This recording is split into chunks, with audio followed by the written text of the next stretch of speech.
ये मदारी का तमाशा चल रहा है 2014 से। मोदी ने मदारी का तमाशा करते हुए अपना झोला खोला, पहली बार बोला इसमें से मिठाई निकलेगी। लोग मिठाई के बहकावे में बैठे रहते हैं, लेकिन मिठाई किसी को नहीं मिलती। जब लगता है कि जनता बिखरने वाली है, एक इमोशनल सीन चलता है मदारी का। और मोदी जी ने कहा था मैं पहरा दूंगा, यहाँ का चौकीदार बन के क्या चौकीदारी करी। अरे नीरव नीरा ले गया, मल्य माल ले गया, सोता रहा चौकीदार, ना दिया ध्यान है। हमने पूछा, वो बोला भाइयों बहनों यही स्वच्छ भारत अभियान है। ऐसा अभियान चलाएंगे देश की तिजोरियां खाली कर देंगे। इन पर भरोसा करना छोड़ दिए, मेरी देश की जनता को बहकाने का काम किया, लूटने का काम किया। आज एक मूवी के ऊपर घटना बनाकर ये रो रहे हैं। अरे देश की जनता सब जानती है, तुम क्यों रो रहे हो? अरे तुम पिक्चर पर नहीं अपने कुकर्मों पर रो रहे हो। अरे तुमने कफन में दलाली खाई, तुमने किसानों की दलाली खाई, आज पिक्चरों की दलाली खा रहे हैं। अरे थे तुम दलाल, निकले दलाल, दलाली में तुम्हें हासिल महारत है। कब जाओगे जेल में, पूछता मेरा भारत है। अरे तेरा जोर चलेगा ना मेरा जोर चलेगा, जनता पर महंगाई का बुलडोजर चलेगा। महंगाई का बुलडोजर चल रहा है, गरीब जनता को कुचलने का काम किया जा रहा है।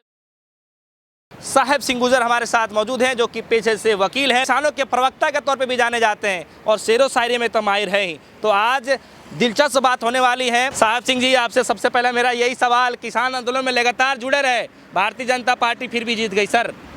जी सबको नमस्कार, और दो पंक्तियों से शुरुआत करूंगा कि तुम्हारी जीत ही निकाल के तुम्हारा बहम गई, ऐसी कैसी जीत जिसे देखकर जनता सहम गई। जनता को तो जीत हजम नहीं हुई, हजम ना होने का कारण क्या, जनता ने वोट नहीं दी। चुराई हुई जीत है ये हरण की हुई जीत है, ये जनता की जीत नहीं है। और जीत गए नफरत और भेदभाव के आड़ में।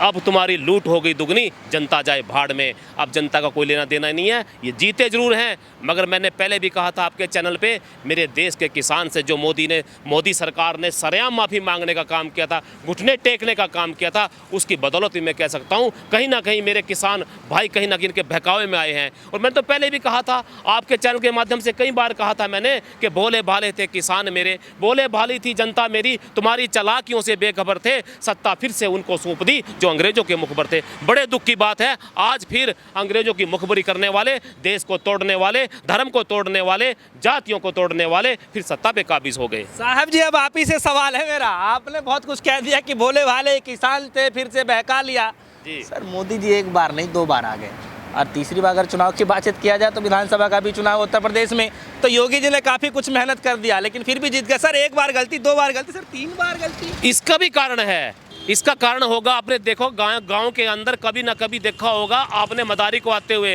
वो झोला लेकर आता है, थाला लेकर आता है। ये मदारी का तमाशा चल रहा है 2014 से। मोदी ने मदारी का तमाशा करते हुए अपना झोला खोला, पहली बार बोला इसमें से मिठाई निकलेगी। लोग मिठाई के बहकावे में बैठे रहते हैं, लेकिन मिठाई किसी को नहीं मिलती। फिर जब जनता जाने लगती है, फिर कहता है रुक जाओ, अभी इसमें से रोजगार मिलेगा, इसमें से अनाज मिलेगा। लेकिन वो जो आखिरी सीन होता है, आपने देखोगा, जब लगता है कि जनता बिखरने वाली है, एक इमोशनल सीन चलता है मदारी का।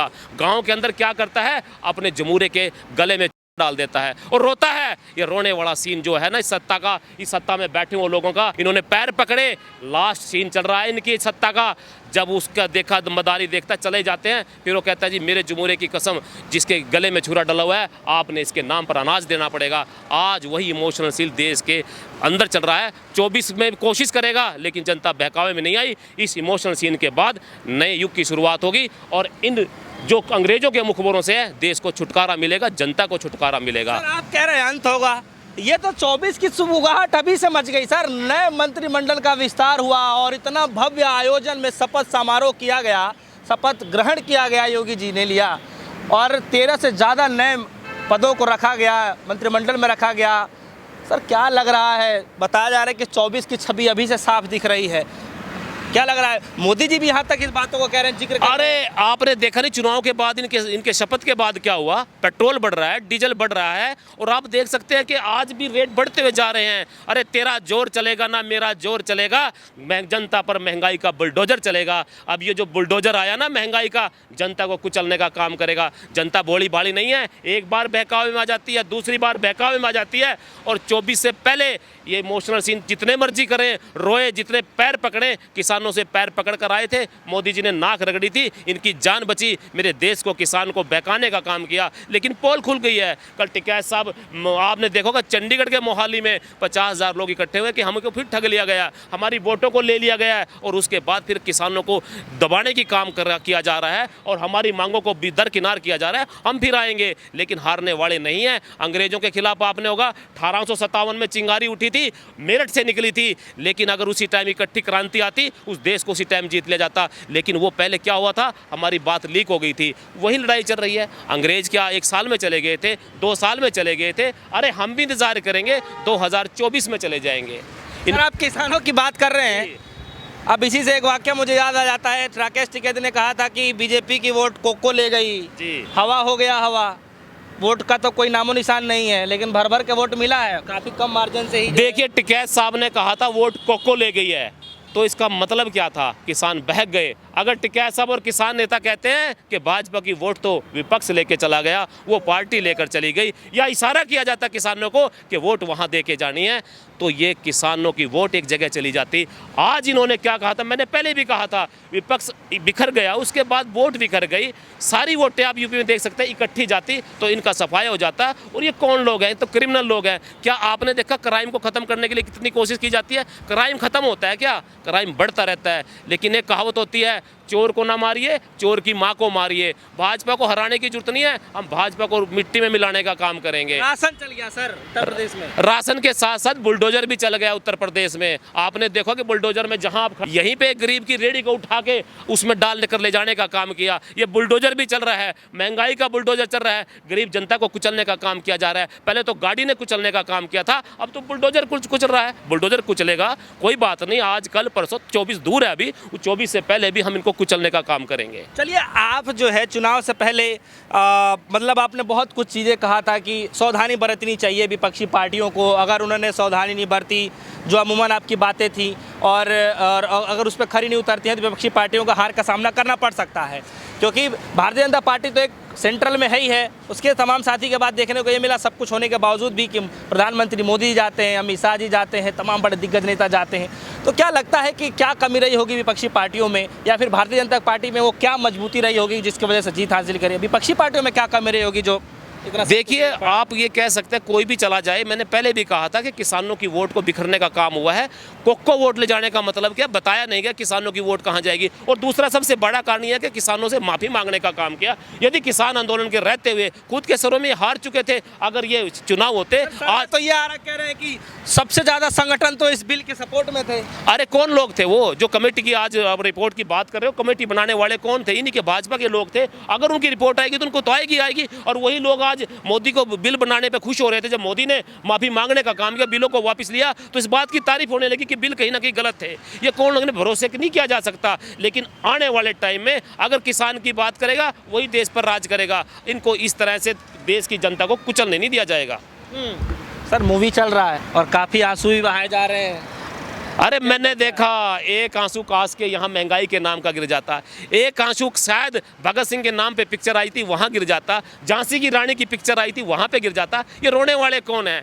इसमें सारे सीन हैं, लेकिन एक सीन नहीं है इस पिक्चर के अंदर। मैं पूछना चाहता हूँ भाजपा के लोगों को, अरे उस टाइम सत्ता किसकी थी? सेंटर में सत्ता भाजपा के लोगों की थी। गवर्नर रूल किसका था? भाजपा के लोगों का था। जब ये घटना घटी गई, ये सच में घटना घट गई थी, ये क्या मर गए थे? इनका जमीर जिंदा नहीं था क्या? ये यहाँ से चले गए थे? तब तो इनको वो सच की घटना नहीं दिखाई दी। आज एक मूवी के ऊपर घटना बनाकर ये रो रहे हैं। अरे देश की जनता सब जानती है, तुम क्यों रो रहे हो? अरे तुम पिक्चर पर नहीं, अपने कुकर्मों पर रो रहे हो, अपने कुकर्मों पर रोने का काम कर रहे हैं। मैं पूछना चाहता हूं भाजपा के लोगों को, इनके आंसू वहां पर क्यों नहीं गिरते? इनके आंसू कहां कहां गिरते हैं? जहां वोट की राजनीति होती है। अरे ये तो दलाली का काम करने वाले लोग हैं। भाजपा के लोग जो पिक्चर का आज कह रहे हैं कि इसको देखने के लिए जाइए, ये दलाली हो रही है। अरे तुमने कफन में दलाली खाई, तुमने किसानों की दलाली खाई, आज पिक्चरों की दलाली खा रहे हैं। अरे थे तुम दलाल, निकले दलाल, दलाली में तुम्हें हासिल महारत है, कब जाओगे जेल में पूछता मेरा भारत है। आप पिक्चर पर आंसू बहा रहे हैं, महंगाई पे आंसू नहीं बहाते, जनता रो रही है, इस पर रोने का काम नहीं करते।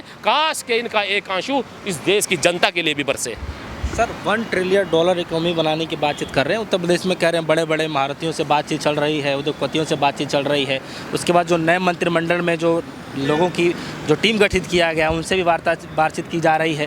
क्या लगता है, क्योंकि मोदी जी का भी सपना था $5 ट्रिलियन इकोनॉमी बनाना। देखिए, इनकी बातचीत पहले नीरव से भी चली थी, माल्या से भी चली थी, बड़े बड़े लोगों से इनकी बात चलती रहती है। आज इसकी बात करें, कई हजार करोड़ के लोगों की बात चलेगी। ये सब हिस्सेदारी चल रही है, ये दलाली खाने का काम कर रहे हैं। नीरव भी आया था, किसका व्यक्ति था वो, और ये माल्या किसका था? ये सब गुजरात के लोग थे। और मोदी जी ने कहा था मैं पहरा दूंगा यहाँ का चौकीदार बन के। क्या चौकीदारी करी? अरे नीरव नीरा ले गया, माल्या माल ले गया, सोता रहा चौकीदार, ना दिया ध्यान है। हमने पूछा, वो बोला भाइयों बहनों यही स्वच्छ भारत अभियान है, स्वच्छ भारत अभियान है। ऐसा अभियान चलाएंगे, देश की तिजोरियां खाली कर देंगे। इन पर भरोसा करना छोड़ दिए। मेरी देश की जनता को बहकाने का काम किया, लूटने का काम किया। लेकिन कब कब जनता, आखिर भोली भाली जनता है, बहक गई। लेकिन आने वाले टाइम में, आज आपने देखा चुनाव के बाद नतीजे आने के बाद भाव बढ़ गए, तेल के भाव बढ़ गए, गैस सिलेंडर कितना बढ़ गया। मैं पूछना चाहता हूं, मुद्दा नहीं रहा ना सर, समस्या तो ये है। यही चुनाव तो। में सर लोग बोलते रहे, लेकिन कहाँ मुद्दा बना? बेरोजगारी नहीं। मुद्दा नहीं बना, महंगाई मुद्दा नहीं बना, लेकिन हावी हो गया 5 किलो राशन। सर इस बात देखिए, मैं पूछना चाहता हूं, यदि गरीब आदमी का गला दबा दिया जाएगा, पेट खाली है, पेट में दर्द है, वो क्या कहेगा बचने के लिए? वो कहेगा मेरा गला छोड़ दीजिए, रोटी नहीं मांगेगा।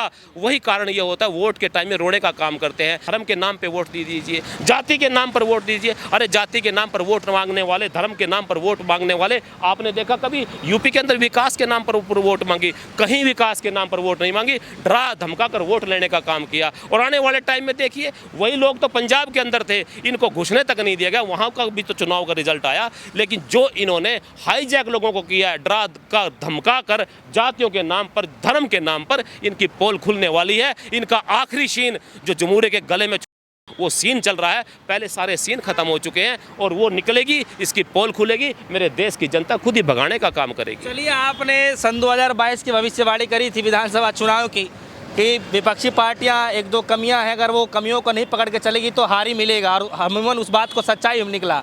24 में क्या देख रहे हैं आप? देखिए, 24 में कल मीटिंग थी हमारी किसानों की, और मैं उसमें पंजाब में मीटिंग हुई है हमारी। हमने कहा कि हमसे धोखा देने का काम करेगा, हम माफ़ करने का काम नहीं करेंगे। शायद हमने यूपी में माफ़ कर दिया हो, शायद हमने दूसरे चुनाव में माफ़ कर दिया हो, लेकिन अगर किसानों के साथ फिर धोखेबाजी की हो है और या कहीं ना कहीं ठगने का काम किया, मेरे देश का किसान अगर एक हो जाएगा तो इनको आने वाले चुनाव में ख़त्म करने का काम करेगा। इनको मैसेज देना चाहता हूँ, किसी से टकरा जाना, किसान से टकराने की कोशिश मत करना, नहीं तो मिट्टी में मिला दिए जाएंगे। कौन से किसान सर? वही किसान, कौन से किसान? वही किसान जिनसे डर के मारे मोदी जी सरकार ने माफी मांगने का काम किया था, घुटने टेकने का काम किया था, उन्हीं किसानों की बात कर रहा हूं। और जिन किसानों से माफी मांगने के लिए लोग घरों में गए थे, ये टिकैत साहब से आशीर्वाद लेने गए थे, लेकिन टिकैत साहब ने कहा था वोट को ले गई, इशारा किया था वोट कहां जा रही, लेकिन ये नहीं बताया था वोट किसको देनी। यदि ये बता दिया जाता कि वोट इसको देनी है तो इनको हराने का काम करते। सर जो जीता वो सिकंदर, जो जीता गई ना, नहीं जीत, चलो ठीक है, हम कहते हैं जीतने के बाद देश की जनता को इस तरह दबाने का काम ना करे ना, बुलडोजर चलाने का काम ना करे,